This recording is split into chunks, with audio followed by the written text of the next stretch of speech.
வணக்கம் நண்பர்களே.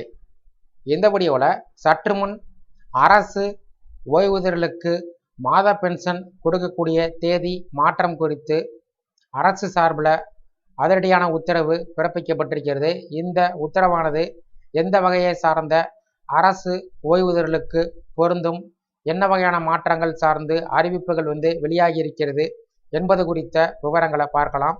அதே போல ஓய்வூதியர்களுக்கு எந்த வகையில் இது பயனுள்ளதாக இருக்கும் என்பது குறித்தும் பார்க்கலாம். இந்த வீடியோவை தொடர்ந்து பார்க்கறதுக்கு முன்னாடி நம்ம சேனலை இதுவரைக்கும் சப்ஸ்கிரைப் பண்ணாதவங்க இந்த வீடியோக்கு கீழே இருக்க ரெட் கலர் சப்ஸ்கிரைப் பட்டன் அழுத்தி சப்ஸ்கிரைப் பண்ணிக்கோங்க. மத்திய மற்றும் மாநில அரசு அலுவலகங்களில் பணிபுரிந்து ஓய்வு பெற்றுள்ள முன்னாள் ஊழியர்களுக்கும் அவர்கள் இறந்த பின்பு ஊழியர்களுடைய குடும்பத்தினருக்கும் ஒவ்வொரு மாதமும் ஓய்வூதியமானது வழங்கப்படும். அவ்வாறு வழங்கக்கூடிய ஓய்வூதிய பணம் என்பது வங்கிகள் மூலமாக நேரடியாக வங்கி கணக்கு வைத்திருக்கக்கூடிய ஓய்வூதியர்களுக்கும் அவர்களுடைய குடும்பத்தினருக்கு குடும்ப ஓய்வூதியமாக வங்கி கணக்கில் செலுத்தப்படும். அவ்வாறு ஓய்வூதியம் வழங்குவதில் காலதாமதம் ஏற்படுவதாக புகார்கள் எழுந்து வந்தது. இந்த நிலையில ஒவ்வொரு மாதமும் மத்திய அரசு ஓய்வூதியர்களுக்கு ஓய்வூதிய பணத்தினை வரவு வைப்பது குறித்து வங்கிகளுக்கு மத்திய நிதியமைச்சகம் ஒரு புதிய உத்தரவை பிறப்பித்திருக்கிறது. அது குறித்த விவரங்களை பார்க்கலாம். ஒவ்வொரு மாதமும் கடைசி வேலை நாட்களில் மத்திய அரசு ஓய்வூதியர்களுக்கு ஓய்வூதியத்தை வரவு வைக்க வேண்டும் என்று வங்கிகளுக்கு மத்திய நிதியமைச்சகம் உத்தரவிட்டுள்ளது. ஓய்வூதியம் வழங்குவதில் காலதாமதம் ஏற்படுவதாகவும் இதன் காரணமாக நிதி சுமையும் மனக்கவலையும் ஏற்படுவதாகவும் ஓய்வூதியரிடமிருந்து புகார்கள் எழுந்து வந்தது.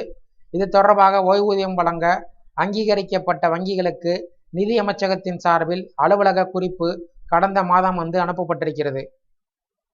அதில் மார்ச் மாதத்தை தவிர மற்ற அனைத்து மாதங்களுக்கான ஓய்வூதியமும் அந்தந்த மாதத்தினுடைய கடைசி வேலை நாள் அன்று ஓய்வூதியருடைய கணக்கில் வரவு வைக்கப்பட வேண்டும் என்று தெரிவிக்கப்பட்டிருக்கிறது. கணக்கு முடித்தல் காரணமாக மார்ச் மாதத்திற்கான ஓய்வூதியம் மட்டும் ஏப்ரல் மாதத்தினுடைய முதல் வேலை நாள் அன்று செலுத்தப்பட வேண்டும் என்றும் கூறப்பட்டுள்ளது. மேலும் இந்த நடைமுறையை பின்பற்றுவதை உறுதி செய்யும் வகையில் வங்கிகள் ஓய்வூதியத்தை வரவு வைத்த உடனே அன்றே மின்னணு அறிக்கையை சமர்ப்பிக்க அறிவுறுத்தப்பட்டிருக்கிறது. இதனை கடைபிடிக்க தவறினால் சம்பந்தப்பட்ட வங்கிகள் மீது தகுந்த நடவடிக்கை எடுக்கப்படும் என்றும் மத்திய நிதியமைச்சகம் சார்பில் தெரிவிக்கப்பட்டிருக்கிறது.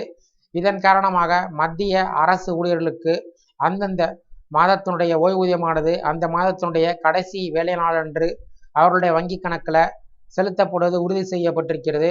அதே போல் மார்ச் மாதத்தை பொறுத்தளவில் அந்த மார்ச் மாதத்தினுடைய ஓய்வூதியம் என்பது அதுக்கு அடுத்த மாதம், அதாவது ஏப்ரல் மாதத்தினுடைய முதல் வேலை நாளன்று கிடைக்கும் என்பது குறிப்பிடத்தக்கது. இந்த வீடியோ சார்ந்த உங்களுடைய கருத்துக்கள் மற்றும் சந்தேகங்களை கீழே உள்ள கமெண்ட் செக்ஷனில் கமெண்ட் பண்ணுங்க. இந்த வீடியோ பிடிச்சிருந்தா வீடியோக்கு ஒரு லைக் பண்ணுங்க. இந்த வீடியோவை உங்களுடைய நண்பர்கள் மற்றும் உறவினர்களுக்கும் ஷேர் பண்ணுங்க. நன்றி.